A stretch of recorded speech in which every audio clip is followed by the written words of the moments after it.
Para que algunos de nosotros despertemos, necesitamos una llamada de atención. Yo la recibí en el 86. Estaba compitiendo en un triatlón en Palm Springs. Estaba haciendo la parte de ciclismo. Llegué a un cruce. Había dos ciclistas doblando en una curva para tomar otro camino. Un oficial de policía estaba parado en el lado opuesto. Me pidió que girase y me incorporase a la carretera. Quedé bloqueado por el policía y no estaba prestándole atención a la carretera. El policía estaba de espaldas al tránsito y cuando giré, una camioneta Bronco a casi 90 kilómetros por hora me chocó por detrás y me hizo salir volando por el aire. Caí sobre la espalda y los glúteos, y en una caída tan violenta, la fuerza de compresión ejerce presión sobre las vértebras y me oprimió 6 vértebras de la columna vertebral. Las vértebras torácicas 8 y 9, 10, 11 y 12 y la primera vértebra lumbar. Cuando se comprime un volumen semejante, la materia tiene que desplazarse a algún lugar. En mi caso, fue hacia la médula espinal. La octava vértebra torácica colapsó en más de 60%. Y el arco neural por donde pasa la médula espinal se quebró como un pretzel. Tuve múltiples fracturas por compresión en la columna torácica y en la columna lumbar superior. Tenía restos óseos en la médula espinal que estaba comprimida porque me había fracturado el arco neural. Me llevaron al hospital y me vieron 4 cirujanos de primer nivel del sur de California. El pronóstico era que probablemente no podría volver a caminar y que necesitaba una cirugía compleja llamada implante Harrington. Una cirugía en la que básicamente cortan las partes posteriores de las vértebras, colocan unas varillas largas de acero inoxidable, las atornillan a la columna y las usan de palanca para separar la columna vertebral de la médula. Así liberan la columna y después toman pedazos óseos de la cadera, los colocan sobre las fracturas y esperan lo mejor. En mi caso, la varilla tenía que ir desde la base del cuello hasta la base de la espina dorsal, dado el número de vértebras comprimidas. A cualquier otra persona, probablemente le hubieran recomendado que se someta a esta cirugía. Pero como se trataba de mí, no podía decidir tan rápido basándome solo en los rayos X, las tomografías y las resonancias magnéticas. Someterme a este proceso. Creo que una de las cosas más difíciles es tomar una decisión cuando estás indeciso. Es una situación muy delicada porque estás sopesando lo que sabes contra lo que no sabes. Llegas a este punto de tu vida que para el alma es una noche oscura, cuando te das cuenta de que nadie salvo tú tiene las respuestas a tus problemas. Empiezas el proceso de salir a lo desconocido. En el sur de California, en el 86, no muchos se animaban a ir en contra de las convenciones científicas o médicas, ni en contra de las convenciones sociales y religiosas. Creo que poder salirte de lo establecido es la definición de un milagro. Cuando sales de la norma, siempre te consideran insensato o loco hasta que lo consigues y ahí te conviertes en un santo, místico o un genio. Mi decisión fue que estaba dispuesto a salir a lo desconocido. No podía imaginarme vivir tomando medicamentos adictivos por el resto de mi vida o terminar en una silla de ruedas. Decidí salir del hospital y tenía un solo pensamiento en mente: el poder que creó el cuerpo cura el cuerpo. No podía dejar de pensar en eso porque sabía que hay una inteligencia que nos dio la vida, mantiene nuestro corazón latiendo y permite que digiramos la comida. Esa inteligencia es la conciencia. La conciencia es prestar atención. Debía mantenerme observando y poniendo atención a quién soy. Decidí hacer contacto con esa inteligencia. Iba a darle un plan, una plantilla, un diseño. Tenía que ser muy específico con lo que quería. Y cuando me sintiese feliz con mi creación, se le entregaría a esa mente superior que sabe sanar mejor que yo. Lo segundo que me dije fue que no dejaría pasar ningún pensamiento que no quisiera experimentar. Desde un punto de vista intelectual, Esto suena muy fácil, pero rápidamente aprendí que no podía hacer que mi mente hiciera lo que yo quería.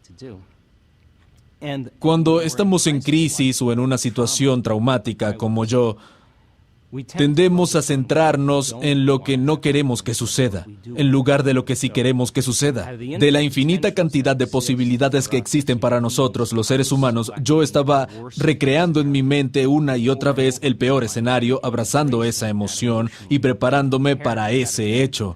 Porque si sucedía algo menos, tendría mejores posibilidades de sobrevivir. Cuando estamos en crisis, creo que son esos químicos de supervivencia, las hormonas del estrés, los que nos preparan para el peor de los casos. Empezaría en mi mente reconstruyendo la columna vertebral, vértebra por vértebra, y luego empezaría a pensar cómo sería vivir en una silla de ruedas. Me daba cuenta de que estaba centrándome en algo que no quería que suceda en lugar de lo que sí quería. Me detenía y empezaba de nuevo porque esa inteligencia es una presencia. De la misma manera que sabes cuando alguien está presente contigo, prestándote atención, sabes también cuando no, cuando está distraído. Llegué a la conclusión de que debía estar presente en el proceso y que tenía que conseguir una señal muy clara, un plan muy preciso. Entonces empezaba de nuevo a construir mi columna vertebral y rápidamente empezaba a pensar, ¿debo vender mi casa? ¿Vendo mi consultorio? Volví a detenerme, tomaba conciencia, luego me frustraba, me impacientaba, me enojaba y todo empeoraba.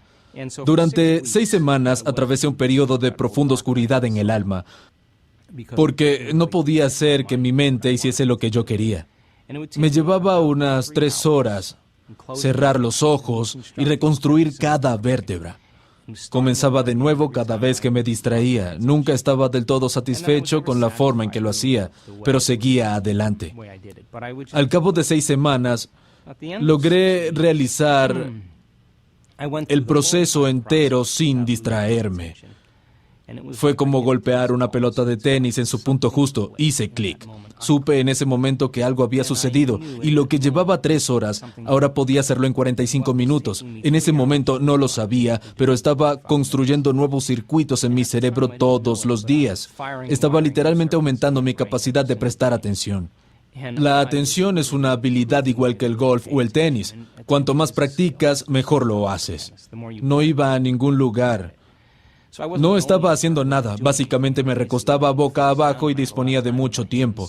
Este era el objeto de mi afición.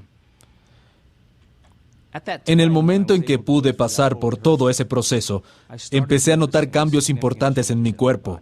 Los niveles de dolor disminuyeron de forma inmediata. Estaba superando algunos de los problemas neurológicos, mejorando el entumecimiento. Sentía un hormigueo. Empecé a recobrar las funciones motoras. En el momento en que vinculé lo que estaba haciendo en mi interior con el efecto que tenía en el exterior, comencé a prestarle más atención y lo hacía con más pasión y más entusiasmo en lugar de miedo y frustración. A través de esa emoción elevada, empecé a darme cuenta de que en realidad ese era el catalizador para que resultase fácil y divertido. Empezaba a pensar cómo sería volver a caminar, en las cosas que daba por sentado, como una puesta de sol, una ducha, o sentarme con mis amigos y disfrutar de una comida. Y empecé a seleccionar situaciones potenciales del campo cuántico que ya no estuvieran basadas en el peor escenario, sino en una posibilidad futura verdadera. Las abrazaba emocionalmente y las sentía por completo. Si era una puesta de sol en la playa o una ducha, lo vivía y lo sentía con mis emociones. En ese momento no sabía lo que estaba haciendo, pero creo que cuando combinas una intención clara con una emoción elevada, puedes mover tu cuerpo y tu cerebro para que dejen de vivir en el pasado y vivan en el futuro. Cuando estás realmente concentrado y prestando atención, el cuerpo y el cerebro no diferencian entre lo que está pasando en el exterior y lo que está pasando en el interior. El proceso mismo de la emoción elevada comenzó a convencer a mi cuerpo de que estaba viviendo esa realidad futura en ese preciso momento, porque el cuerpo es la mente inconsciente, no entiende la diferencia. Comencé a expresar genes nuevos de una forma nueva. Mi cuerpo comenzó a cambiar drásticamente. En 10 semanas estaba caminando y en 12 volví a entrenar.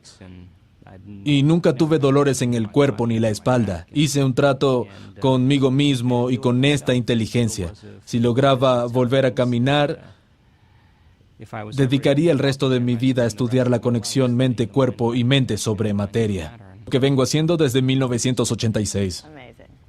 Iba a pedirte si puedes darnos una visión general de cómo nuestros pensamientos y emociones afectan nuestra biología y cómo pueden crear una enfermedad o bien devolvernos la salud, homeostasis. Bien, uno de los privilegios del ser humano es que podemos pensar de forma más real que otras criaturas.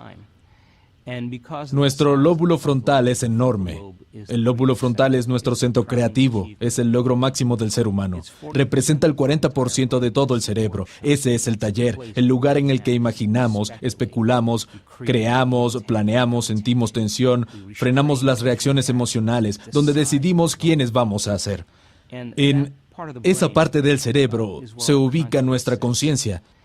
Cuando empezamos a pensar una mejor manera de ser, una nueva posibilidad para nuestra vida, el lóbulo frontal se enciende porque tiene conexiones con todas las partes del cerebro.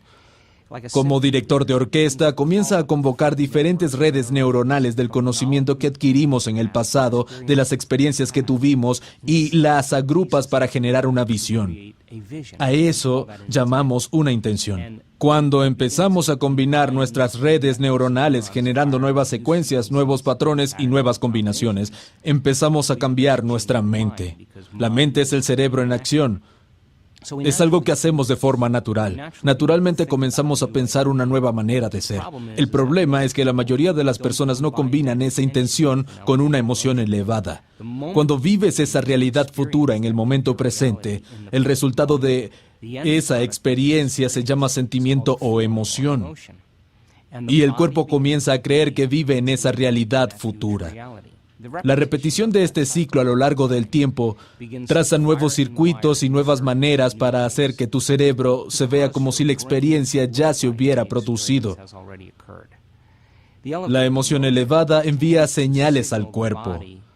Le da la instrucción activa de seleccionar nuevos genes para que produzcan nuevas proteínas y preparen al cuerpo para el evento. Entonces, ¿por qué es tan importante? Porque el cerebro está organizado para ser un reflejo de todo lo que sabes en tu vida. Tiene registros del pasado. Es un receptáculo que contiene todo lo que aprendiste y viviste hasta el momento. Si despiertas cada mañana, empiezas a registrar tus sentidos y pasas por una serie de comportamientos, opciones, experiencias rutinarias exactamente iguales a las de ayer. Ves a la misma gente, vas a los mismos lugares, haces siempre lo mismo, en el mismo momento. Es tu entorno externo el que enciende distintos circuitos en el cerebro que hacen que pienses y sientas exactamente como conoces. Ahora bien, si crees que tus pensamientos tienen algo que ver con tu salud o tu destino mientras estés pensando de la misma manera, sigues creando la misma vida. Si el cerebro es un registro del pasado, a la mayoría de las personas no las define una visión del futuro, sino que se quedan con los recuerdos pensando en el pasado. Los resentimientos y las emociones son productos de las experiencias pasadas. Recordamos mejor lo que ya vivimos porque podemos acordarnos de cómo nos sentimos. Si te despiertas todas las mañanas sintiéndote exactamente igual que hace algunos días, significa que nada nuevo está sucediendo en tu vida. Y si esos sentimientos y emociones que son el resultado de experiencias pasadas dirigen tus pensamientos y comportamientos, significa que estás pensando y actuando en el pasado y te volverás predecible. Entonces, si las emociones están generando ciertos pensamientos y a la vez los pensamientos crean emociones, y esas emociones generan ciertos pensamientos, la repetición de ese ciclo de pensar y sentir comienza a crear una forma de ser. En otras palabras, los pensamientos son el lenguaje del cerebro y los sentimientos del cuerpo. Cómo piensas y cómo sientes crean una forma de ser. La mayoría de las personas tienen experiencias que los marcan emocionalmente. Sienten miedo, ira, temen, tienen una sensación amarga, se frustran, sienten inseguridad y esas emociones forman parte de su identidad. Tienen ciertos pensamientos que encienden algunos circuitos en el cerebro que se equiparan a su inseguridad y se sienten inseguros. En el momento en que se sienten inseguros, tienen más pensamientos inseguros, lo que produce más químicos para que se sientan inseguros. La repetición de este ciclo a lo largo del tiempo condiciona al cuerpo de forma subconsciente, generando una mente insegura. La persona dice luego, soy insegura. Cada vez que dices, soy algo, estás dirigiendo tu mente y cuerpo a un destino. La biología de la mayoría de las personas es su pasado. Y si no define tu visión del futuro, una nueva posibilidad en tu vida, solo te quedas con el viejo circuito en el cerebro y las viejas emociones del pasado. Así que la pregunta es, ¿puedes creer en un futuro que no se puede ver ni sentir aún, pero en el cual has pensado tantas veces que tu cerebro puede literalmente cambiar para que parezca que sí sucedió? Las últimas investigaciones en neurociencia dicen que puedes cambiar tu cerebro solo por pensar. Cuando comienzas a pensar en una nueva posibilidad, tu cerebro comienza a disparar una nueva secuencia, nuevos patrones, nuevas combinaciones. Empiezas a planificar tus comportamientos y a ensayar mentalmente quién vas a ser en tu vida.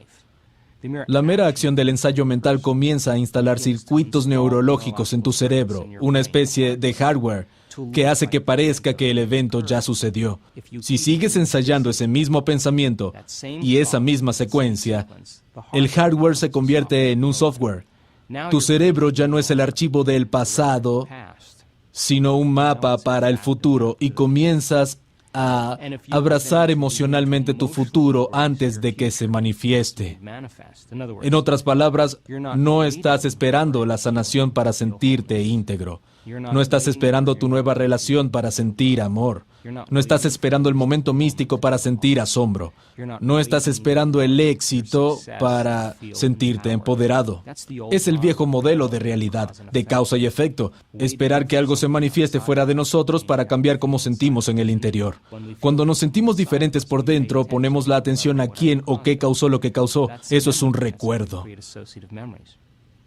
Así es como creamos recuerdos asociativos. Pero este modelo tiene que ver con causar un efecto, y lo que significa es que tienes que sentir asombro para que el momento místico suceda.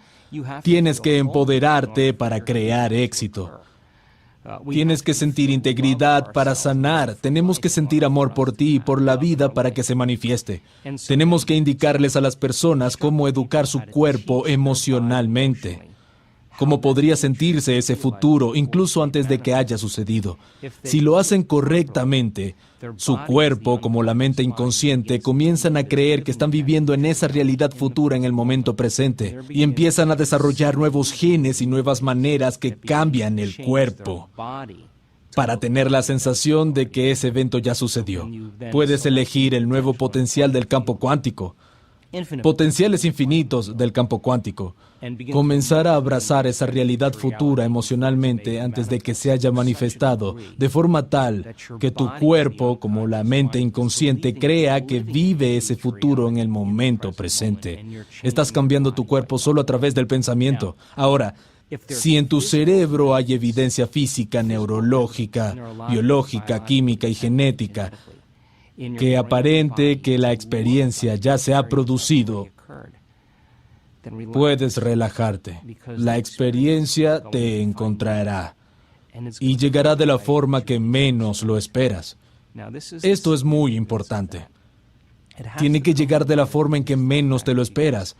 Porque si lo estamos esperando, no es algo nuevo, es más de lo conocido. Tiene que encontrarnos con la guardia baja, sorprendernos, y no nos quedará duda alguna. Lo que hicimos en nuestro interior produce un efecto en el exterior. Cuando podemos relacionar los efectos del trabajo interno con los resultados externos, prestamos atención a lo que hemos hecho y lo repetimos. Ese es el empoderamiento humano. No creo que haya nadie tan especial en el mundo para quedar excluido de este fenómeno. Personas normales y corrientes en todo el mundo están practicando lo poco común, porque este es un momento de la historia donde no basta con saber. Es un momento en la historia para saber cómo hacer. Si comparas las últimas investigaciones en física cuántica, neurociencia, neuroplasticidad, neuroendocrinología, psiconeuroinmunología y epigenética. Todas estas ciencias señalan esta posibilidad. Aprenderlo es una cosa, es filosofía, teoría, conocimiento, información analítica, pero cuando tomas esa información y la aplicas, lo personalizas, lo demuestras, vas a tener que comenzar algunas acciones y cuando empiezas a cambiar tus comportamientos y logras que tus comportamientos coincidan con tus intenciones, vas a tener una nueva experiencia. La filosofía, el proceso de aprendizaje, crea nuevas conexiones sinápticas en el cerebro. Eso es aprender. Aprender es forjar nuevos circuitos. Recordar es mantenerlos. Cuando tomas esa información filosófica y la aplicas a tu vida, si lo haces correctamente, vas a tener una nueva experiencia. Una nueva experiencia a partir de la retroalimentación sensorial de tu entorno que comienza a enriquecer los circuitos en el cerebro. Cuando esos circuitos se encadenan de forma correcta, el cerebro produce una sustancia química que se llama sentimiento o emoción. Cuando sientes la emoción de esa experiencia, le estás enseñando a tu cuerpo a entender a nivel químico lo que tu mente entendió a nivel intelectual. Podemos decir que el conocimiento es para la mente y las experiencias son para el cuerpo. Cuando logras encarnar esta filosofía, haciendo cuerpo la verdad de este conocimiento, empiezas a regular nuevos genes, desregular los antiguos y a reescribir el programa. El libro de la compasión ya no es solo una teoría, te sientes verdaderamente compasivo. El libro de liderazgo ya no es información filosófica, te estás convirtiendo en un líder. El libro sobre cómo ser más paciente no es solo una conversación sobre cómo ser más paciente. Realmente sientes que estás superando tu impaciencia.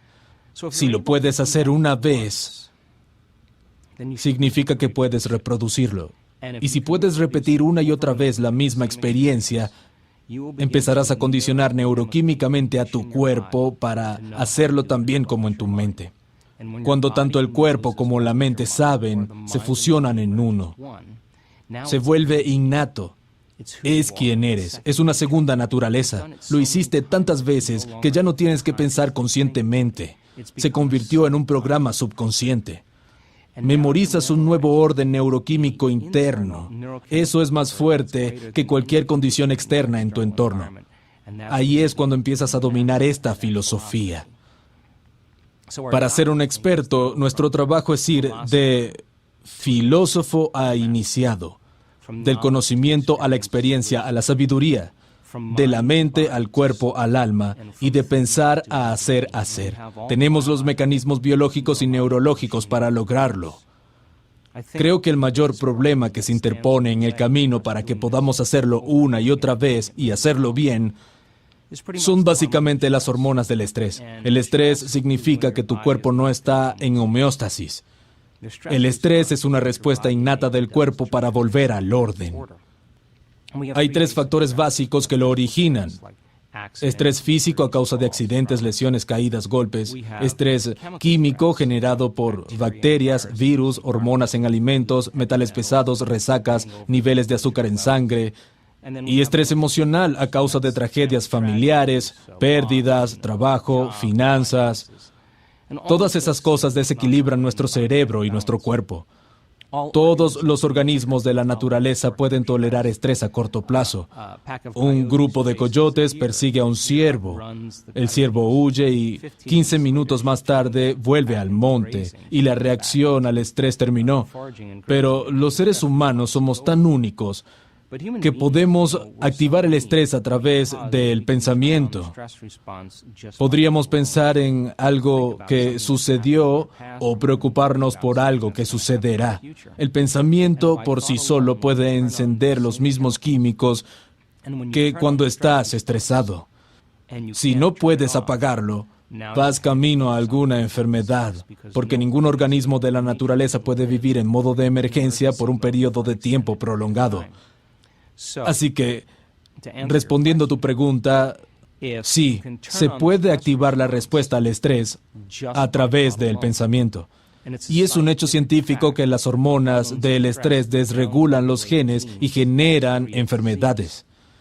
Significa que, literalmente, tus pensamientos pueden enfermarte. La pregunta fundamental es, si tus pensamientos pueden enfermarte, ¿es posible que puedan hacerte bien?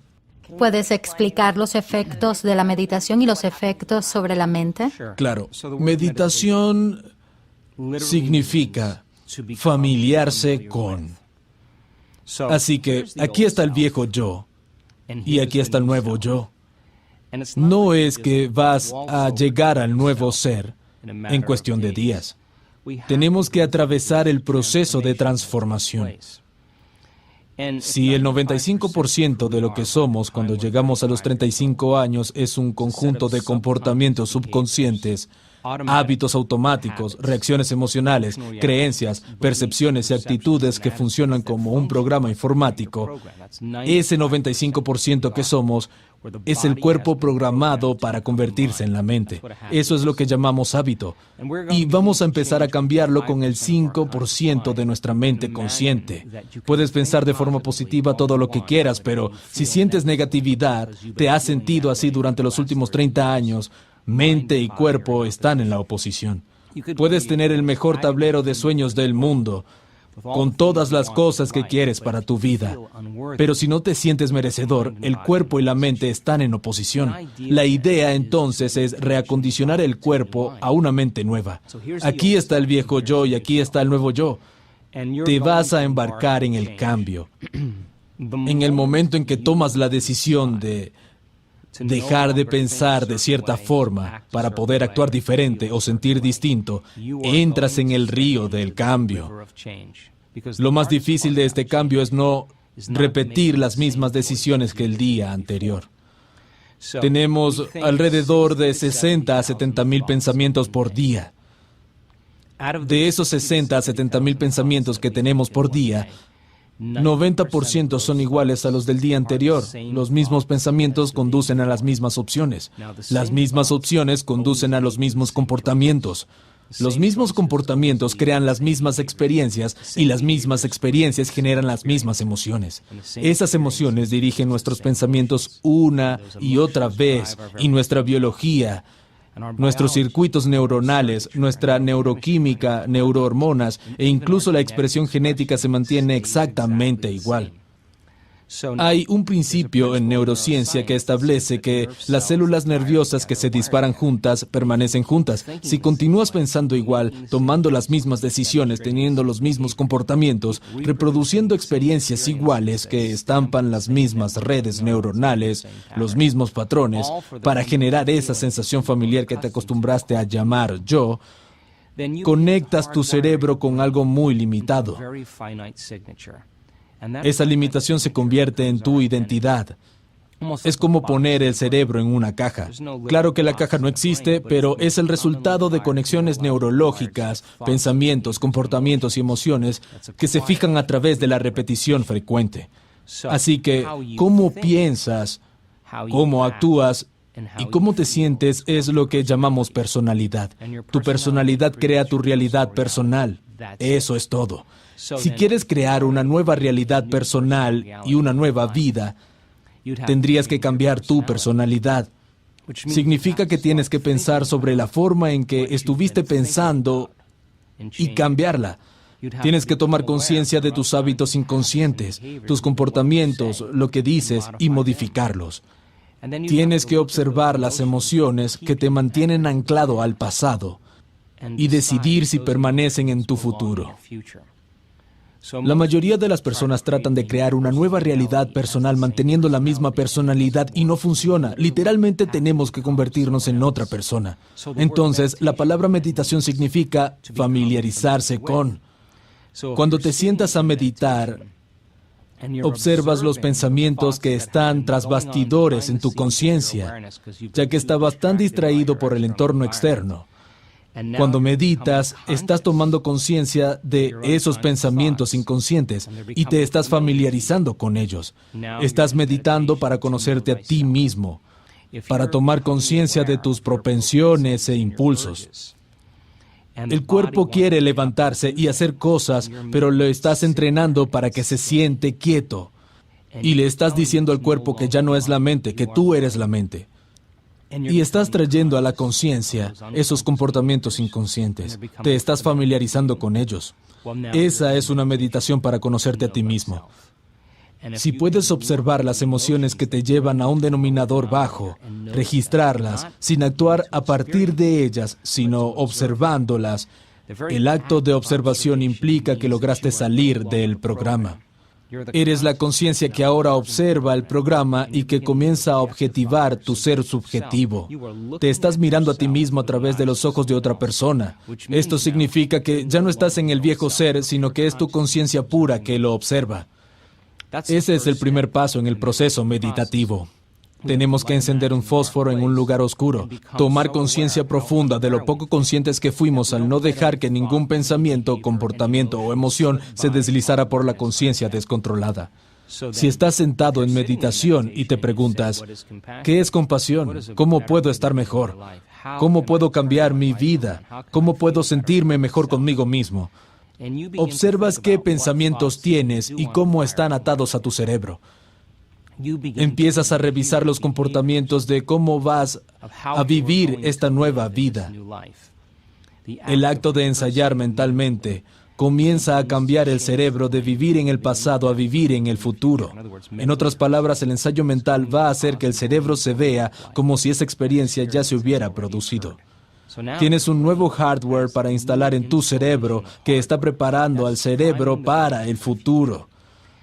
Si lo repites lo suficiente, lo haces una y otra vez, las células nerviosas que se activan juntas permanecen juntas y se te volverá algo familiar. Si puedes cultivar la emoción elevada antes de la experiencia. En otras palabras, el materialista, la persona que está esperando riqueza para sentir abundancia, vive en el modelo de causa y efecto, pero el modelo cuántico es acerca de causar un efecto. Significa que empiezas a experimentar tu propio valor y abundancia antes de que suceda. Sí, puedes empezar a reproducir esa emoción elevada, ya sea de sanación o plenitud. Cuando estás en ese punto, cuando puedes cultivarla una y otra vez, entonces se vuelve algo familiar. El proceso de cambio en el modelo meditativo requiere desaprender y volver a aprender. Requiere romper el viejo hábito del yo y reinventarse a sí mismo.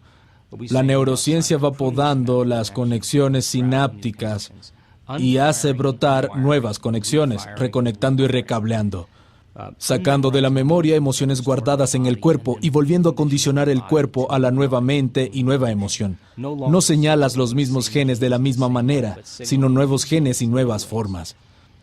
Sacas la energía del pasado para invertirla en el futuro. Usamos el modelo de meditación porque es importante para la gente poder desconectarse de su entorno externo. Si cierras los ojos y eliminas todas las distracciones del mundo exterior, las personas, cosas, lugares, tus ondas cerebrales van a empezar a cambiar y vas a tener menos atención en el mundo exterior. Si tus ojos y oídos no reciben tantos estímulos y hay una nueva música suave de fondo, empezarás a prestar más atención a tus pensamientos que a lo que sucede en el exterior. Si te sientas en quietud y entrenas a tu cuerpo para estar en un lugar sin hacer nada, sin experimentar los mismos eventos que generan las mismas emociones, le estás diciendo a tu cuerpo que ya no es la mente, que tú eres la mente. Si ya no estás pensando en un futuro predecible o en el pasado familiar, sino que estás presente en este momento, tu mundo interior comienza a ser más real que el mundo exterior, y ese es el momento en el que se pueden empezar a hacer cambios sustanciales en tu fisiología personal. En la investigación que hemos hecho, hemos medido más de 3.500 cerebros en meditación. Y puedo decir que sin dudas, estás en tu mejor momento cuando te olvidas de ti mismo, cuando vas más allá de ti, cuando te conviertes en nadie, nada, sin tiempo ni lugar. Ese es el momento en el que te conviertes en conciencia pura. Dejas de vivir como un cuerpo en el ambiente y en el tiempo. Y la conciencia puede operar y tiene la capacidad de cambiar el cerebro y el cuerpo de una forma única. Ahora, ya sabemos cómo hacer esto. Tenemos que lograr que se vuelva una habilidad. Muchas personas pasan la mayor parte de su vida esperando, anhelando, deseando y rezando para que algo cambie. Pero lo que le estamos enseñando a las personas no es a rezar, sino a que puedan responder sus plegarias, que terminen sus meditaciones como si sus plegarias ya estuvieran cumplidas. Porque cuando combinan una intención clara del futuro con esa emoción elevada, literalmente están cambiando su energía, están cambiando su química cerebral, están cambiando la manera en que funciona su cerebro, están cambiando su expresión genética, su química. Se están convirtiendo en otra persona, una y otra vez. Puede tomar meses para que la enfermedad desaparezca, pero lo hemos visto muchas veces. Regresan a un cierto nivel de conciencia y la enfermedad desaparece. Es como si la enfermedad existe en la vieja personalidad, pero ahora son una persona diferente. Lo hemos visto lo suficiente como para saber que cuando las personas llegan a un punto en su interior en el que se sienten tan plenos, satisfechos con quienes son, felices con ellos mismos, no les importa la enfermedad. En ese momento la enfermedad desaparece, siempre. El objetivo de la meditación es ir más allá de la mente analítica. Lo que separa la mente consciente de la subconsciente es la mente analítica. Cuando nos impulsan las hormonas del estrés, el cóctel de productos químicos que se genera hace que nuestro cerebro se torne demasiado analítico. El problema de la mayoría de las personas es que en el momento que están en una reacción emocional, analizan su vida a partir de esa emoción. Esa emoción es un registro del pasado. Y las hormonas del estrés te hacen creer que tu mundo exterior es más real que tu mundo interior. El estrés saca al cerebro de su equilibrio. Cuando estás estresado, te centras en los objetos. Acotas tu atención a objetos, personas, tu entorno, porque ahí está el peligro. Estás preocupado por tu cuerpo, crees que cuando estás estresado tienes que sobrevivir cuidando tu cuerpo. Estás preocupado por el tiempo. Vivir bajo las hormonas del estrés hace que nos concentremos en tres cosas: el entorno, nuestro cuerpo y el tiempo. Nos volvemos materialistas y definimos la realidad con nuestros sentidos. Limitamos nuestro foco a las cosas y los objetos. Creemos que el mundo exterior es más real que el interior. Tratamos de predecir el futuro basándonos en el pasado. Y nos metemos en problemas porque el cerebro se desequilibra cada vez más. Cuando el cerebro recibe todas estas sustancias químicas, se sobreexcita. Este es un estado muy común para la mayoría de las personas, pero es como conducir un coche deportivo en la autopista a primera velocidad. Permanecen en ese estado por largos periodos de tiempo. El peligro de reducir el foco a objetos, cosas y personas es que el cerebro queda atrapado en la sobreexcitación y está condicionado a creer que lo que tiene enfrente es el mundo real. ¿Por qué sacarías tu atención del mundo exterior si a la vuelta de la esquina hay un depredador? ¿Por qué abrirías tu corazón y confiarías si sabes que abundan los peligros? ¿Por qué querrías aprender cuando debes huir, luchar o esconderte? Más del 70% del tiempo en el mundo occidental, las personas están bajo algún tipo de estrés. Repetir este proceso hace que las redes neuronales se compartimenten, se subdividan y el cerebro se vuelve incoherente, se desequilibra. Si nuestro cerebro es incoherente y desbalanceado, nosotros también. Y si nuestro cerebro no funciona bien, nosotros tampoco. Al mismo tiempo, el corazón, que tiene su propio pequeño cerebro, su propia pequeña inteligencia, empieza a funcionar de forma incoherente. Esto afecta a nuestro cuerpo porque manda señales aberrantes. Cuando meditas, te desconectas de tu entorno, y cuando llegas más allá de tu cuerpo, trasciendes el tiempo lineal, el mundo interior comienza a ser más real que el exterior.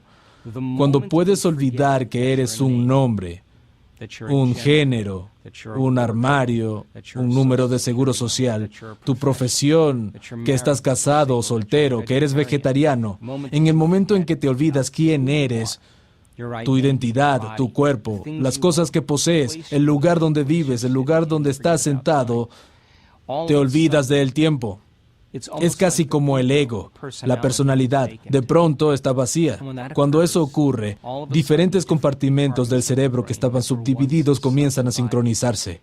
Hemos medido esto una y otra vez. Lo que se sincroniza en el cerebro se enlaza en el cerebro. Como si diferentes compartimentos en comunidades de neuronas, los barrios de neuronas, comienzan a organizarse con coherencia, en orden. Te sientes más pleno y más como tú mismo. Al mismo tiempo que esto ocurre, toda la energía guardada en los centros de supervivencia asciende hacia el corazón, y la persona comienza a enamorarse del momento presente. Se sienten conectados a algo más grande. Cuando vivimos bajo las hormonas del estrés determinando nuestra realidad, con nuestros sentidos como materialistas, nos separamos de la posibilidad. Creemos que estamos separados de todo. Vivimos en un reino donde estamos definiendo la realidad con nuestros sentidos, y si no podemos verlo, olerlo, probarlo, sentirlo, no existe. Eso hacen las sustancias químicas. Pero cuando la energía se mueve al corazón, comienza a producir un campo magnético profundo. Cuando vives bajo los químicos del estrés, te alejas de este campo vital alrededor de tu cuerpo. Se convierte en química y el campo alrededor de tu cuerpo comienza a encogerse. Lo medimos. Te conviertes en más materia y menos energía, más partículas y menos onda.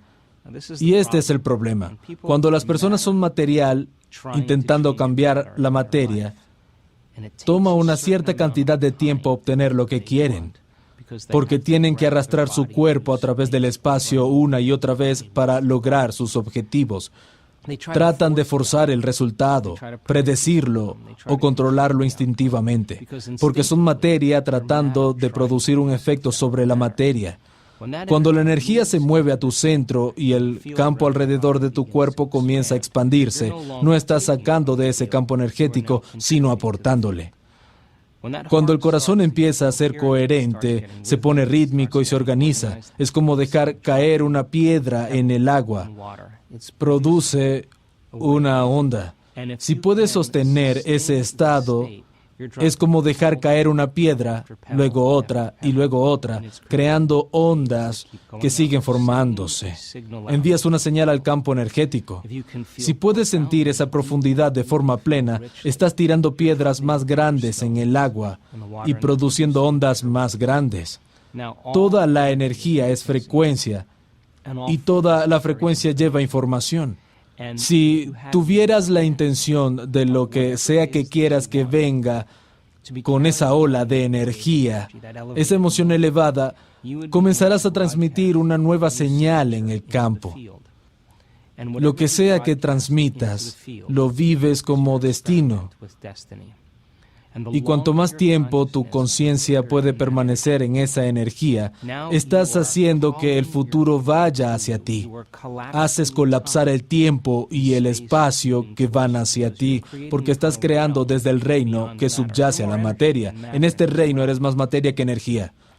Cuando esto sucede, cerebro y corazón son más coherentes, y a medida que el corazón se organiza mejor y se siente más coherente, envía una profunda señal al cerebro. Analizamos menos y confiamos más. No tratamos de forzar los resultados ni controlarlos.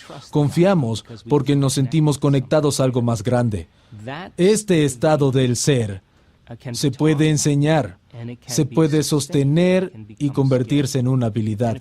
Si eres capaz de regular esos estados todos los días y de que tu cerebro y tu cuerpo funcionen de forma correcta antes de salir al mundo, será menos probable que reacciones frente a las personas y situaciones de tu vida. Es menos probable que tus viejos hábitos y las reacciones emocionales dominen quién eres. Es menos probable que estés pensando en el mismo futuro predecible o en el pasado familiar porque estarás en el momento presente. En este estado de refinamiento es donde los milagros y lo poco común suceden. Lo vimos en nuestros seminarios alrededor del mundo, donde medimos los cerebros y los corazones de los participantes durante la meditación. Es una de las cosas más mágicas que puedes ver. Podemos mirar en un monitor el cerebro de una persona en tiempo real mientras medita. Somos cada vez mejores en esto. Podemos predecir cuándo va a suceder. Vemos pequeñas descargas del campo. Va, boom, va, boom. Y cuando las empezamos a ver, sabemos que algo increíble va a suceder. Si pudiéramos mirar una imagen tridimensional del cerebro, veríamos la parte frontal del cerebro hablando con la parte posterior y el lado derecho del cerebro hablando con el lado izquierdo. Vemos diferentes comportamientos del cerebro empezando a sincronizarse y vemos que esa persona está a punto de entrar en un nuevo estado cerebral. La unión de polaridades es el amor. Los dos hemisferios se unen. La polaridad, la dualidad entre los dos hemisferios, cuando se unen en uno, es amor. Comenzamos a tener esta energía disponible aquí en el centro de la unidad. La integridad, el cerebro y el corazón se organizan. Cuando eso ocurre, vemos lágrimas de alegría en el rostro de las personas porque están conectadas con algo más grande. Y esa inteligencia que nos da vida mantiene el corazón latiendo, digiere nuestra comida, corre por nuestro sistema nervioso autónomo. Es el sanador más poderoso del mundo. Todo lo que tenemos que hacer es salirnos de nuestro propio camino. Cuando lo hacemos, el operador, el torturador, la personalidad que le está indicando al cuerpo que permanezca en un estado limitado, cuando no eres nada ni nadie, no hay tiempo ni espacio, se va. Y el sistema nervioso autónomo comienza a crear orden donde había caos. Empieza a hacer lo que sabe hacer tan bien, que es crear homeostasis y equilibrio. Puede empezar a cambiar la química, los genes, los patrones neurológicos, a mover energía en el cuerpo. Las personas dicen siempre lo mismo, que no tuvieron nada que ver con la sanación, sino que fue un poder interior que lo hizo solo. Lo único que tenían que hacer era salirse del camino. Creo que podemos hablar mucho de estas cosas, pero debes tener la experiencia. Mi pasión en los últimos años ha sido desmitificar esto. Si ves a alguien gravemente enfermo pararse ante una audiencia de 550 personas y contar su historia de cómo a través del tiempo generó, por desequilibrar las emociones y la energía, cómo generó una enfermedad, pero pudo tomar conciencia de cómo sucedió y cómo le tomó 2 años romper esa historia acorazada. Todos los días tomó la decisión de no abandonar su meditación hasta haberse convertido en otra persona. Estamos hablando de grandeza. Ya no es un concepto filosófico. Es una persona que día a día encarna y entiende su propia ingeniería genética. Cuando estás en un estado elevado, entiendes cuando haces algo diferente, piensas o actúas de otra forma. Estás desconectado, nuevas redes neuronales señalando nuevos genes, le imprimen significado a lo que hacen. Si la gente logra entender el qué y el por qué, el cómo se vuelve más fácil. Así que si ves a alguien de pie frente a una audiencia de 500 personas explicando su viaje, no es diferente de mirar a Serena Williams jugar tenis. Si juegas tenis y sigues mirando cómo golpea la pelota, tú también lo vas a hacer mejor. En nuestros seminarios hay gente que se pone de pie y cuenta su historia. Y empieza a dejar que los demás entiendan que también es posible hacer lo mismo. E igual que una infección, crea una enfermedad entre la comunidad, la salud y el bienestar pueden ser tan contagiosos como una enfermedad cuando se reúne un grupo de personas que entiende qué y por qué está haciendo algo. Es un buen momento para hablar de algunas de estas personas y hablar de que a algunas les toma 2 años y a otras 3 semanas. Había una mujer que entregó un sobre mientras salía del escenario en Barcelona hace unos años. Me pidió que lo leyera. Entré al camerino y abrí el sobre. Y leí la historia de esta mujer. Era tan profunda. Le pedí que se pusiera de pie y contase su historia a toda la audiencia. Es una psicoterapeuta de Holanda, una mujer muy inteligente. Y un domingo por la mañana, mientras se duchaba, su marido le dijo adiós a sus 2 hijos.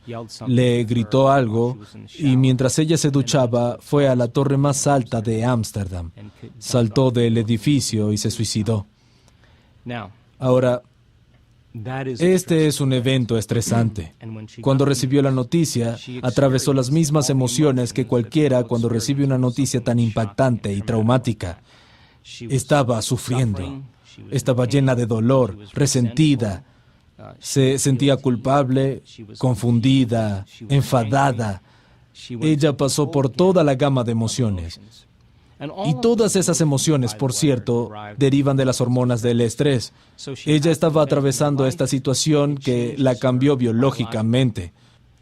No sabía cómo controlar su reacción emocional. Se convierte en un estado de ánimo, una larga reacción emocional. Si sigues revisando el evento en tu mente, tu cuerpo y tu cerebro producen la misma química como si siguiera sucediendo. Su cuerpo estaba condicionado al pasado y revivía la experiencia 50 a 100 veces al día. Y su cuerpo creía que lo mismo estaba pasando una y otra vez. Vas de un estado de ánimo a un temperamento. Le preguntaban, ¿por qué estás tan enfadada? Contaba la historia y básicamente estaba diciendo, soy así a causa de algo que sucedió hace 4 meses. Si seguimos así un periodo largo de tiempo, esas emociones impulsan nuestros pensamientos y no podemos pensar más allá de cómo nos sentimos. Nuestros sentimientos se volvieron nuestra manera de pensar. Estamos pensando en el pasado, atrapados en nuestra biología. La mujer despierta un día y estaba paralizada de la cintura para abajo por completo. Y no podía levantarse de la cama, así que la llevaron al hospital, le hicieron resonancias magnéticas, toda clase de exámenes y no encontraron nada. Le diagnosticaron neuritis y terminó postrada en la cama. Literalmente no podía levantarse, no podía ir a trabajar ni cuidar a sus hijos. Su madre tuvo que mudarse con ella, no tenía dinero porque no tenía trabajo y los niveles de estrés subían. Toda la situación empeora. A medida que sus niveles de estrés suben, son los mismos químicos del estrés que están golpeando el cerebro y desequilibrando el cuerpo, señalando genes equivocados de una forma incorrecta. En los meses siguientes, desarrolló una úlcera enorme en todas las membranas mucosas de su cuerpo. La boca, garganta, estómago superior, vejiga, vagina y ano. Tenía úlceras enormes que no le permitían comer. Su cuerpo estaba totalmente desequilibrado a nivel químico, lleno de dolor. Estaba en una espiral descendente. Y cuando finalmente empieza a notar que está en una espiral descendente, fue al médico y le diagnosticaron cáncer de esófago. Cuando recibe el diagnóstico, el de tener cáncer, se estresa aún más y siente miedo. Se da cuenta de que sus hijos pueden perder a su madre. Asistió a uno de nuestros talleres. Lo recuerdo especialmente porque vino con muletas y en una silla de ruedas. Se sentó en el lado izquierdo de la sala. Era un curso de nivel introductorio. Entendió que podía hacer cambios a nivel intelectual, pero que tenía un desafío por delante. Entendió cuánto estaba en su pasado.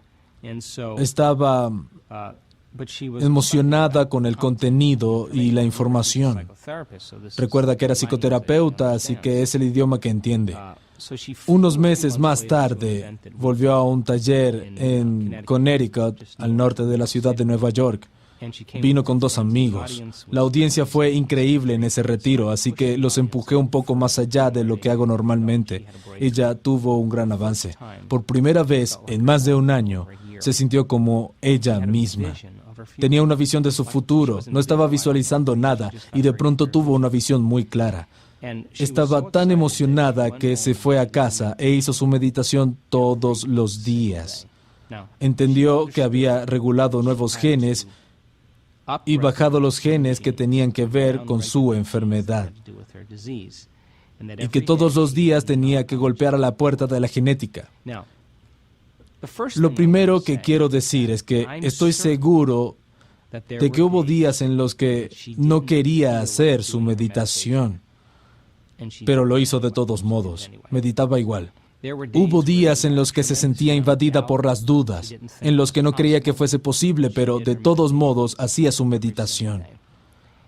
Cuando empezó a practicar nuestras meditaciones todos los días, comenzó a notar cambios significativos en su salud. Estaba parada frente a la audiencia y dijo, acabo de ver a mi médico. No tengo evidencia de cáncer de esófago. No tengo úlceras en las membranas mucosas del cuerpo, excepto una pequeña cicatriz en la parte posterior de la garganta. No tengo parálisis, no tengo entumecimiento, no perdí mi función motora y tengo un nuevo marido. Le dije, nueva personalidad, nueva realidad personal. La enfermedad existía en la vieja personalidad y ahora eres literalmente otra persona. Le pregunté, ¿cómo te sientes cuando miras atrás a ese evento que sucedió en el pasado? Me respondió, fue mi mejor maestro. Le pregunté, ¿tienes alguna emoción cuando piensas en ese evento? Me dijo, no. Le dije, la memoria sin carga emocional se llama sabiduría. Ese es el nombre del juego. ¿Estás lista para una nueva vida? Me dijo, estoy enamorada de mi vida. Ella decidió no alejarse de sus meditaciones hasta que estuviese enamorada de la vida. El materialista, quien define la realidad con sus sentidos, diría que no tiene razón para estar enamorada de la vida.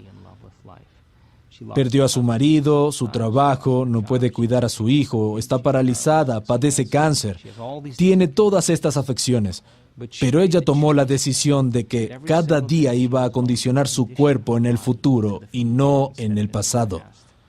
Se paró frente al público y dijo, estoy tan enamorada de la vida. Le respondí, por supuesto que lo estás. Tú la creaste desde ese lugar que llaman estar enamorado de la vida. Gracias a ella y las opciones que tomó para superarse a sí misma y no estar definida por el pasado, trabajando en ello todos los días superó algún aspecto de sí misma. Un poco más allá. Renunciar al aspecto limitado del ser para crear un ser mayor, quitar las máscaras, las emociones y la fachada que bloquean el flujo de inteligencia dentro de nosotros. Todos los días hacía contacto con este poder en su interior. Tarde o temprano comenzó a obtener las instrucciones correctas y pasó de ser una persona muy enferma a una persona muy sana. Para mí, ella es luz en este mundo. Para mí, ella está más cerca de la verdad que cualquier erudito o cualquier académico. Ella lo vivió y gracias a su testimonio, otras personas con cáncer de ovario y distintas afecciones ganaron la fuerza para transformar sus vidas. Mencionaste que hubo días en los que no quería hacer su meditación, pero la hizo de todas formas. ¿Cómo luchas contra el dolor? Sí, así que es una gran pregunta. Podemos filosofar sobre esto, pero cuando estás enfermo, lo más difícil es pensar por encima de cómo te sientes. Y si no puedes hacerlo, tu cuerpo está dirigiendo tu vida. Ahora, no hay nada de malo en esto, pero digamos que una persona que administró mal su energía, sus emociones y su estilo de vida durante los últimos 10 años desarrolla alguna afección. El desequilibrio continuo golpea la puerta de la genética y se convierte el gen en enfermedad. Les tomó 10 años crear esa afección. Tenemos que ser realistas y entender que va a tomar algún tiempo volver a golpear la puerta genética y reprogramar el gen de una nueva forma. No esperes hacer tu meditación y sanar 2 días después. Es un proceso y una habilidad que requiere repetición, comprensión, reagruparse, volver a aprender y colmar el cerebro con conocimiento. Requiere mantenerse coherente para empezar a ver algunos efectos. Es como cuando estás pescando y enganchas un pez. En el momento en que te das cuenta de algún cambio en tu cuerpo, algo empieza a cambiar. Es todo lo que necesitas, porque una vez que tienes esa sensación vas a correlacionar lo que estás haciendo en tu interior con el efecto que produce afuera. Vas a empezar a hacerlo con más pasión, más sinceridad y certeza absoluta.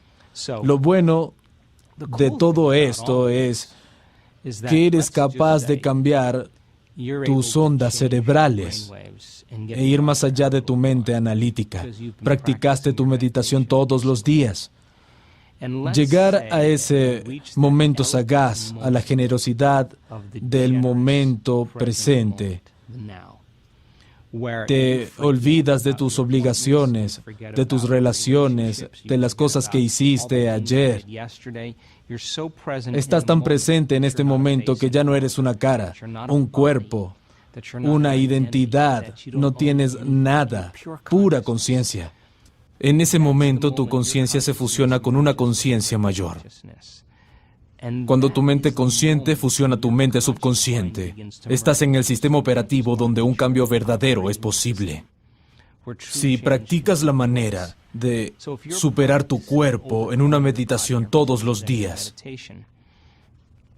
y estás enfermo, cuando te sientes a meditar, debes ser capaz de ir más allá de tu entendimiento, de ser un cuerpo. Si puedes hacerlo, tu cuerpo ya no es la mente y puedes empezar a trabajar con tu cuerpo, ajustarlo a una nueva mente. Si no tienes la capacidad de ir más allá de tu cuerpo en una meditación, estás tratando de cambiar tu cuerpo con un cuerpo. Quieres cambiar materia con materia. Y eso tiene efectos muy lentos. Va a producir efectos, pero van a tomar algún tiempo. Si tú estás entrenando tu habilidad para regular y cambiar tus ondas cerebrales e ir más allá del cuerpo, superar tu identidad, ir más allá del espacio y del tiempo. Si lo haces bien, cuando llegue el momento de sanar tu cuerpo, si tienes la capacidad de ir más allá de tu cuerpo, no importa cuán enfermo estés, cada vez que vas más allá de tu cuerpo, eres conciencia con cierta energía educando a tu cuerpo. No desde tu cuerpo, sino de un lugar epifenomenológico que es más grande que tu cuerpo. De nuevo, para desmitificar el proceso, creo que requiere un poco de entrenamiento. Y cuando la gente llega al punto en el que va más allá de sí misma, es cuando sucede la magia, una y otra vez. Sí, al principio va a ser difícil porque estás en un cuerpo. Empiezas a hacer tus meditaciones y te preguntas, ¿estoy mejor? En ese momento acabas de volver al viejo yo. El nuevo yo nunca miraría a ver si está mejor, se queda en ese estado. Así que es un proceso a desarrollar, una acción, es una toma de conciencia, es un proceso que lleva tiempo. Lo vimos tantas veces que puedo decir que es una ley. ¿Podrías decirme algo sobre el efecto placebo?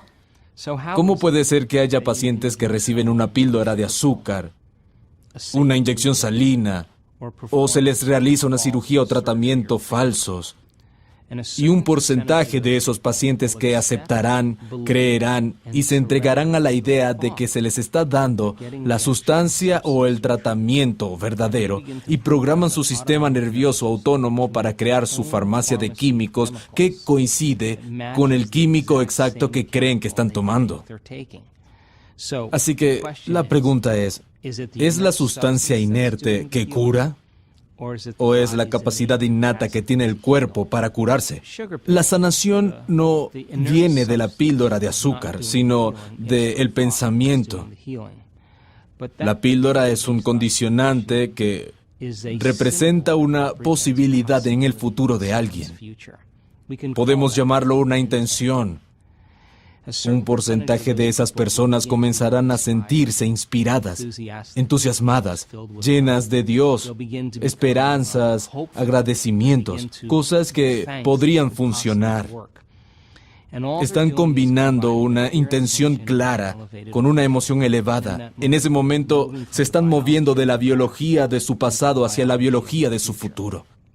Entonces la pregunta es: ¿necesitas la píldora de azúcar o la inyección salina o el tratamiento falso para alcanzar un nuevo estado de ser, en lugar de elegir lo que ya conoces para ayudarte a sanar? ¿Puedes elegir lo desconocido, un nuevo potencial en el campo cuántico sin salir de ti? Y revisitar ese desconocido una y otra vez hasta que tu biología lo comprenda. ¿Es posible que produzca los mismos efectos? La respuesta es sí, absolutamente. En los estudios de depresión, de los pacientes que toman un placebo, el 81% responde también al placebo como lo harían los antidepresivos. ¿Qué significa eso? Significa que están haciendo su propia farmacia de antidepresivos y su cuerpo y sistema nervioso son los mejores farmacéuticos del mundo. Es verdad que en los estudios de depresión, los pacientes tuvieron que tomar el placebo durante 6 u 8 semanas y combinarlo cada día con una intención clara y una emoción elevada para moverse a un nuevo estado de ser, aceptar, creer y rendirse a la idea de que están recibiendo la sustancia real. Comienza a programar su biología para cambiar. Si se tarda 6 semanas en curar la depresión, moviéndose de un estado de ser, es un buen parámetro para entender que puede tomar de 6 a 8 semanas si lo haces a diario para que algo cambie. La belleza del placebo radica en que se basa en la creencia y para la mayoría de las creencias surgen de experiencias pasadas. Algunas experiencias que has tenido te marcaron neurológicamente y te condicionaron a nivel emocional. Tendemos a pensar y sentir en base a la biología de nuestras experiencias pasadas. Cómo piensas y cómo te sientes crea un estado de ser. Si combinas pensamiento y sentimiento, pensamiento y sentimiento, pensamiento y sentimiento, se llama actitud. Buenos pensamientos conectados a buenos sentimientos generan una buena actitud. Pensamientos negativos conectados a malos sentimientos generan una mala actitud. Una actitud es un estado más corto. Puede ser buena por la mañana, mala por la tarde. Si tomas actitudes y las encadenas, generas una creencia. Una creencia no es más que un pensamiento que tienes una y otra vez hasta que se fija en tu cerebro. Los límites de nuestras creencias son nuestros sentimientos. Cuando se desafían las creencias, por lo general, no nos sentimos bien. Cómo piensas y cómo te sientes crea un estado de ser. La repetición de pensamientos y sentimientos en el tiempo condiciona al cuerpo para subconscientemente convertirse en la mente. Todas las creencias son estados subconscientes del ser. La gente ni siquiera sabe que tiene creencias sobre medicina, Dios, relaciones, amor, género. Fueron programadas subconscientemente. Si juntas cada creencia, las encadenas, una creencia, otra y otra, tienes lo que llamamos percepción. La percepción determina las decisiones que tomamos, las cosas que creamos en nuestra vida, las relaciones que tenemos e incluso los comportamientos que demostramos. Si quieres estudiar las creencias de alguien, estudia sus comportamientos. Te darán un gran volumen de información sobre esas personas. Si Estás programado para creer que necesitas algo externo para sanar. Se convierte en creencia. Y claro que vas a necesitar algo para ayudarte a sanar. Si crees que necesitas una vacuna contra la gripe para no tener gripe, es más probable que te enfermes independientemente de si te dan o no la vacuna, porque es tu creencia. Cuando escribí El placebo eres tú, estaba tan fascinado con el concepto porque empecé a darme cuenta de lo programados que estamos a nivel inconsciente. Cuando empiezas a estudiar el placebo, te das cuenta de que hay muchos estudios que prueban una y otra vez que nuestra capacidad innata para sanar es un hecho. Si tomas a un grupo de asmáticos y tienes una droga que induce el asma y otra que lo detiene, a una persona le das la droga que lo induce, pero le dices que le estás dando la que lo cura. Más de la mitad de las personas del grupo no tendrán síntomas de broncoconstricción. En otras palabras, el pensamiento es más poderoso que el químico. Si las personas comienzan a desentrañar este concepto, a darse cuenta de que tienen la capacidad innata para sanar, que pueden trabajar combinando y regulando sus estados internos, producirán su propia farmacia de productos químicos para el dolor, la depresión, anticuerpos, inflamación.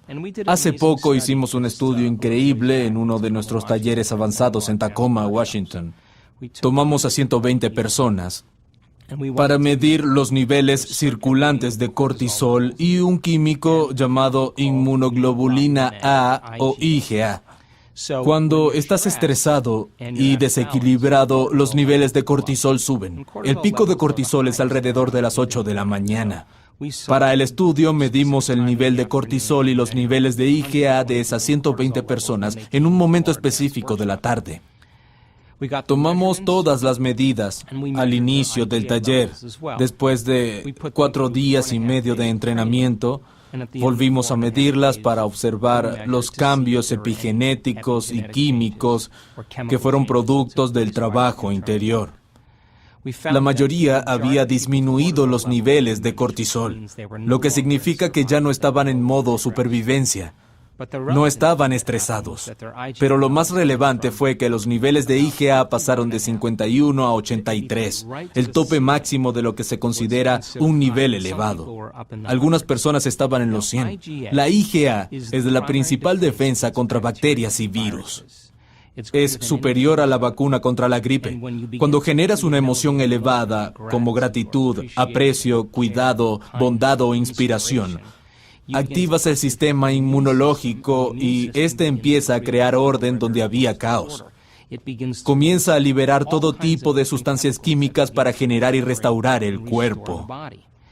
Con solo 10 minutos de una emoción elevada, esos químicos permanecen activos el resto del día. En los talleres comenzamos cada meditación generando emociones elevadas y aprendiendo a sostenerlas. Lo medimos con un monitor HRV. Medimos el corazón de los participantes mientras están meditando. Y, curiosamente, la mayoría de los participantes fueron capaces de crear esa coherencia cardíaca, que empezó a generar un fuerte campo electromagnético y a producir un cambio químico y fisiológico importante. Su ambiente interior era más resistente y ordenado que el entorno externo. Si haces lo suficiente, si lo haces todos los días, ya no deberías estar sometido a las bacterias oportunistas. Se les llama así porque están esperando una oportunidad para comprometer tu sistema inmune. No es extraño que un grupo de personas que están trabajando en la misma oficina se enfermen al mismo tiempo. No son los bichos los que generan esta enfermedad.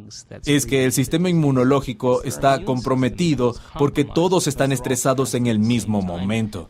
Eso evita que las bacterias proliferen. Si le das a las personas la ciencia y la comprensión de cómo funciona el placebo, se lo puedes enseñar. El placebo se basa en 3 cosas. Condicionamiento. Se les administra a algunas personas una píldora. Notan un cambio en su estado interior. Les das otra píldora. Les quitas el dolor. Les das una píldora nuevamente y alivia el dolor. Esta última píldora era una sustancia inerte, pero que se parece a la anterior. Por condicionamiento, el cuerpo produce los mismos químicos. La segunda es la expectativa. Esperas que ocurra algo. En el momento en que seleccionas ese potencial, ese posible acontecimiento en el futuro, tu cuerpo comienza a prepararse fisiológicamente para el evento. 40 a 50% de las personas diagnosticadas con cáncer, a quienes se les dice que van a sentir náuseas en su primer tratamiento de quimioterapia, tienen náuseas en el viaje hasta la sesión. Es el resultado que están esperando. Su cerebro y cuerpo están en esa realidad futura, pero en lugar de hacerlo de esa forma, ¿es posible que el 40 o 50% de la gente mejore en su camino al trabajo, anticipando que va a suceder algo maravilloso? Es el mismo principio. Cambiar la biología para producir un efecto puede causar algunos cambios muy significativos. Puedes decirle a un paciente en un estudio con placebo, vamos a darle un fármaco, y si el médico es entusiasta, funciona mejor, te aliviará el dolor, y si todos están entusiasmados, la persona comienza a anticipar que el dolor desaparece. Comienzan a producir su propia morfina y dejan de reaccionar al estímulo que les causaba dolor. La tercera es otorgarle sentido a algo. Si dices, oye, aquí están los receptores de tus células nerviosas, tienen que juntar serotonina del espacio sináptico. Es el químico que mantiene a la serotonina y elimina la depresión. Miras los gráficos e imprimes de significados el por qué están tomando esa píldora. Los resultados van a ser mejores. Si le explicas a las personas cómo condicionar su cuerpo a una nueva mente, es el placebo. Si les explicas cómo, en lugar de elegir lo peor que podría sucederles, eligen lo más increíble y lo abrazan emocionalmente, igual que generan ansiedad, pueden generar bienestar, sanación y salud. Si imprimes de significado lo que están haciendo y les enseñas por qué usamos la ciencia como modelo contemporáneo para explicarlo y desmitificarlo. No alcanza con entenderlo intelectualmente. Tienen que recurrir a alguien cercano, poder hablar de esto, compartirlo. En nuestros talleres aprenden información y luego se las explican y comparten a los demás. Si lo puedes explicar, está conectado a tu cerebro, estás instalando el hardware. Cuando se trata de enseñar, establecemos las condiciones y el entorno para que practiquen. Si logran que el comportamiento se corresponda con la emoción, combinando estas 3 cosas, deberían ver algún tipo de transformación. Hemos medido la transformación una y otra vez y se están convirtiendo en una ley científica. Pienso que no debemos esperar a que la ciencia nos dé permiso para hacer lo poco común. Debemos salirnos de lo establecido y hacer lo que está por fuera de lo común y repetirlo para que la ciencia venga a estudiarnos y empiece a cambiar sus leyes. Sí, esto no es normal ni natural. Aquí estamos en el terreno de lo sobrenatural. Hablamos de romper el modelo convencional. Digamos que requerirá coraje poder decir, me dieron este diagnóstico. El médico me dijo que me quedan 6 meses de vida y tengo que poner todos mis asuntos en orden. No puedo explicarte cuántas personas conocimos que recibieron la maldición vudú. Tenían 3 o 6 meses de vida para poner todos sus asuntos en orden, sin expectativa de vivir más tiempo. Pero no lo aceptaron, no lo creyeron y se rindieron a esos pensamientos sin analizarlos desde otra perspectiva. No programaron su sistema nervioso autónomo según ese destino. Dijeron, espera un segundo, creo que puedo cambiar algo aquí. Y muchos de ellos ya no tienen la enfermedad o pasaron 2 años y aún viven y continúan su camino. Esta es la razón por la que es importante que las personas recuperen su poder. Estamos en la era de la información. La ignorancia es una elección. Hace 25 o 30 años ibas al médico y si te decía que tenías cierta afección, te indicaba el tratamiento o que ibas a necesitar cirugía. La mayoría de las personas firmaban en la línea de puntos, aceptaban lo que les habían dicho. Avancemos hasta hoy. Alguien recibe un diagnóstico, el médico le indica un tratamiento y Cuando vuelve a casa, va a Internet, investiga por horas, investiga su afección, mira tratamientos convencionales y no convencionales. Y muchas personas conocen mejor los tratamientos alternativos que algunos médicos. Regresan al consultorio y le dicen al doctor, tengo esta idea, quiero probar esta terapia. Y el doctor o bien no sabe de qué se trata o cree que no funcionará. El paciente mira a su médico pensando, hora de encontrar otro médico. Quiero a alguien que me apoye con el estilo de vida que quiero vivir y ver si puedo hacer el cambio. Ahora, aquí hay una salvedad. Se lo decimos a todos nuestros estudiantes que están cambiando. Hay que hacer mediciones. Si emprendes este viaje, se trata de información, no de negación. Tienes que mostrarnos cuáles son tus valores. Probemos por 3 meses y ver qué pudiste hacer. Para cuando se terminen, medimos si estás igual o mejorando. Seguimos adelante y podemos añadir 1 o 2 cosas más. Si estás empeorando, tenemos que recurrir a un procedimiento radical para que puedas lograr ese cambio específico. Así que esto no tiene que ver con negligencia ni con enterrar información. Realmente se trata de ver si puedes generar algún efecto, medirlos y hacértelo saber para generar retroalimentación. Son los comentarios sostenidos en el tiempo los que nos permiten saber que estamos empezando a producir cambios y lo seguimos haciendo para que la persona pueda cambiar de manera radical. Dijiste que algo que te preocupa es que vivamos en un mundo en el que la investigación científica está teñida de intereses personales y a menudo influenciado por el mercado. ¿Podrías decirnos por qué no deberíamos aceptar el diagnóstico de una mujer con delantal blanco solo porque tal vez no tenga toda la información porque se formó en una farmacéutica? Bueno, no tengo nada en contra de las empresas farmacéuticas ni de los fármacos. Han hecho un trabajo increíble ayudando a la gente a restaurar su salud, devolviendo el equilibrio químico. Mi problema es que no estoy seguro de que nos digan la verdad en relación con cuán poderosos somos. Si se revela todo lo que se sabe, se venden menos productos y menos fármaco. Número 1, cuestiono la eficacia de los medicamentos. Cuestiono también cuáles investigaciones se publican y cuáles sin pruebas sustanciales de que el fármaco funcione no se publican ni ingresan en el ámbito científico. Si hay 38 artículos escritos sobre un fármaco determinado, puedes encontrar 18 o 19 publicados. El resto, los que no muestran un resultado de mercado, nunca se publican. Hoy las cosas son más transparentes, la gente está más informada y puede informarse por sí misma. Solo podemos aceptar, creer y rendirnos ante los pensamientos que son iguales a nuestro estado emocional y no aceptar, creer y rendirnos ante cualquier pensamiento que no se equipare a tu estado emocional.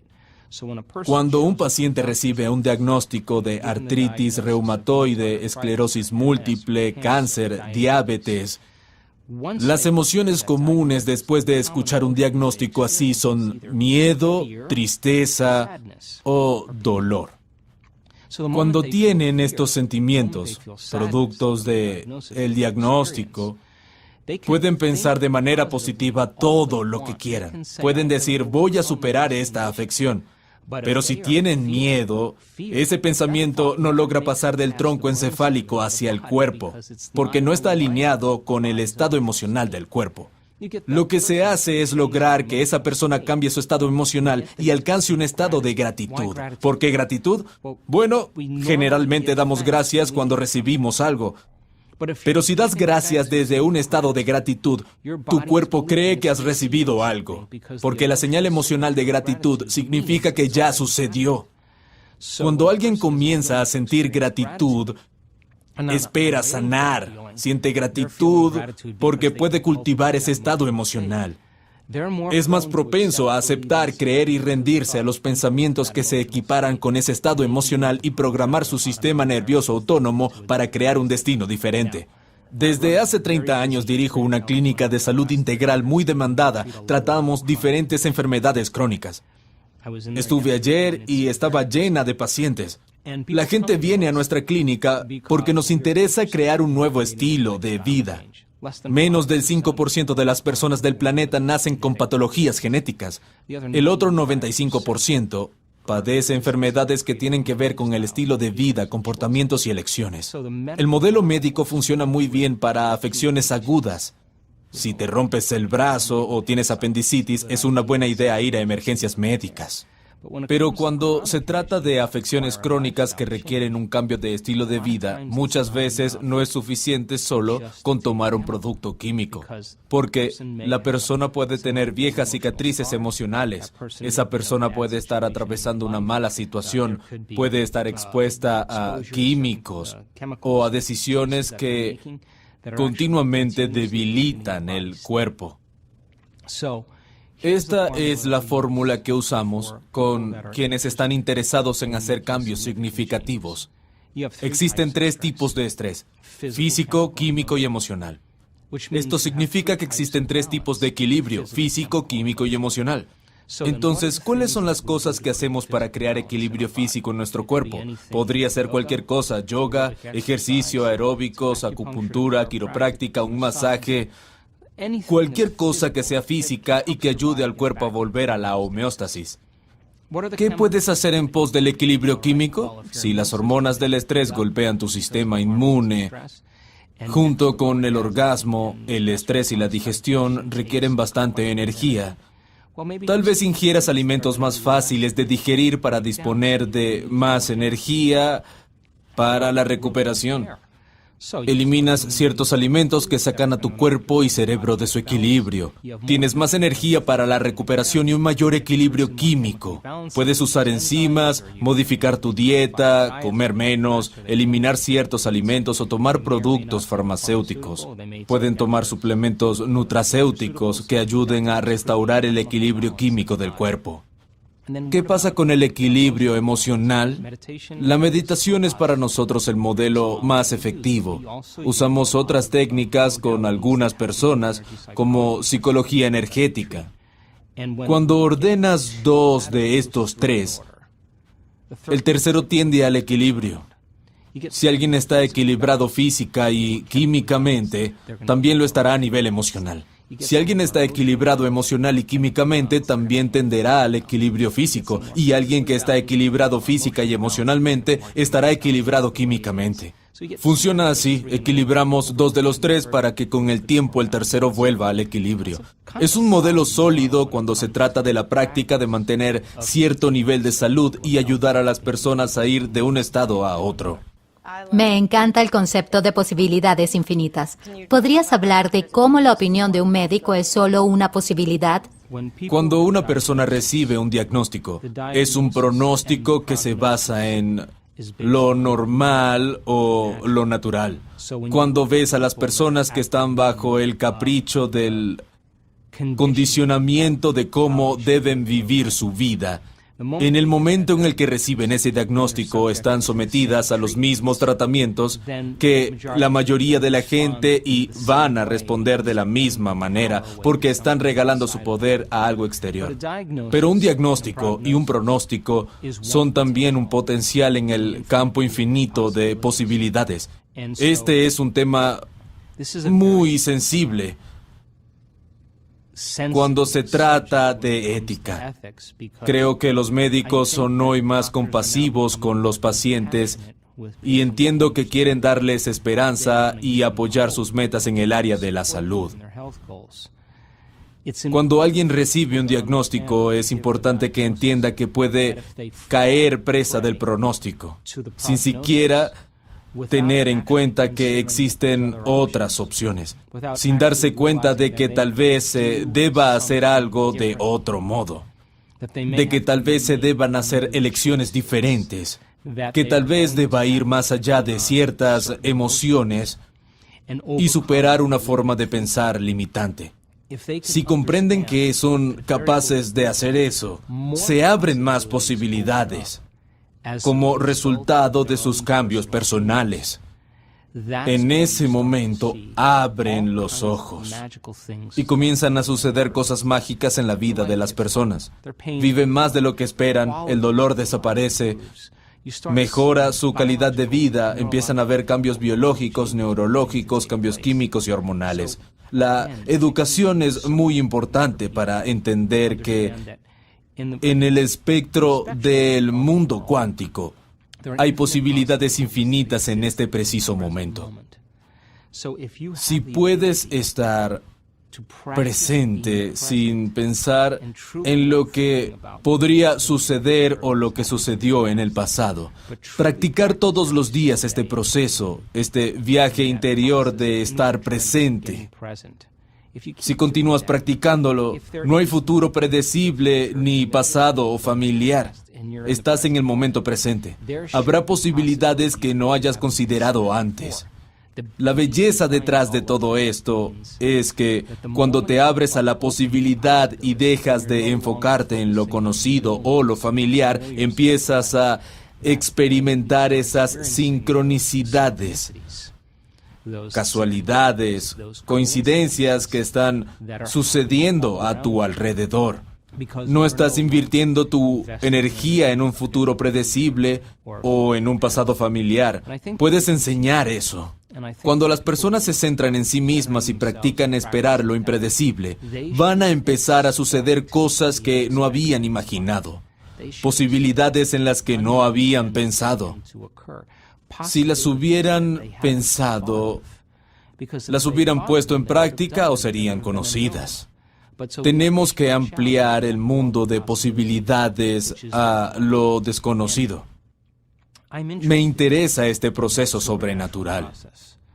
Creo en el potencial humano y he sido testigo de la transformación y sanación lo suficiente como para decir que cualquiera puede hacerlo si se le da la explicación apropiada. ¿Podrías darnos algún último mensaje? Voy a asumir que la expresión de esta inteligencia divina dentro de nosotros es la expresión de la vida, que es igual a la salud del cuerpo. Cuando nos tomamos un tiempo dentro de nuestras vidas atareadas para invertir en nosotros mismos, para convertirnos en una obra en proceso, empezar a decidir qué pensamientos ya no queremos tener, qué comportamiento nos gustaría cambiar, qué emociones queremos transformar, y cada día hacemos un esfuerzo para eliminar bloqueos y máscaras, las fachadas que detienen el flujo de lo divino en nosotros. Cuando comenzamos a hacer ese tipo de trabajo, la inteligencia comienza a moverse a través de nosotros y ahí es donde nos volvemos más parecidos a ella. Nos volvemos más deliberados, con una voluntad increíble, más conscientes, con una mente infinita. Nos volvemos más conscientes, más amorosos. Es una inteligencia amorosa, más generosos. Es un dador de vida. Es nuestra naturaleza. Esta inteligencia se vuelve más de nuestra mente y el efecto secundario es que pasamos de un estado egoísta a uno desinteresado. La transformación hace algo realmente increíble. Cuando te liberas de las cadenas de esas emociones que te mantienen anclado en el pasado y pasas de partículas a ondas de materia a energía y empiezas a liberar energía y tu corazón empieza a abrirse, te sientes conectado con algo más grande. Solo hay una cosa que quieres hacer cuando te sientes así, y eso es dar. Dices, me siento tan increíble que quiero compartirlo. Es una tendencia natural querer compartirlo porque te sientes tan pleno que es imposible desear. ¿Qué vas a desear cuando te sientes pleno? Para mí, ese es el estado natural del ser. La enfermedad no puede existir en ese estado de plenitud y creo que es accesible en nuestras vidas y que la gente puede llegar a esos estados sagaces y hacer que se vuelvan más constantes. ¿Cómo accedemos a lo sobrenatural? Tenemos que empezar a hacer lo que en un principio se siente antinatural. Al principio, por supuesto, el cambio va a ser incómodo. Es una sensación rara. Habrá incertidumbre. No se puede predecir cuándo vas a entrar en lo desconocido y muchas personas se apresuran a volver a sus sentimientos y comportamientos familiares y dicen, esto se siente bien, se siente familiar. Estar cómodo en esa incógnita, donde la mejor manera de predecir el futuro es crearlo, y ser capaz de crear desde lo desconocido produce efectos sobrenaturales en nuestras vidas. Dar cuando todo el mundo siente falta es sobrenatural. Demostrar compasión cuando todos están enojados y son sentenciosos es sobrenatural. mostrar amor y fuerza cuando todos los demás tienen miedo. Creo que si seguimos haciendo lo que se siente artificial, tarde o temprano comenzará a convertirse en natural. Este es un momento en la historia en el que la gente está buscando respuestas y secretamente creen en sí mismos, creen en nosotros mismos y en las infinitas posibilidades. Hace que la vida sea realmente emocionante. Ahí es cuando nuestra voluntad coincide con esa inteligencia interior. Cuando nuestra mente coincide con esa mente más grande y cuando nuestro amor por la vida coincide con su amor por la vida, siempre responde la llamada.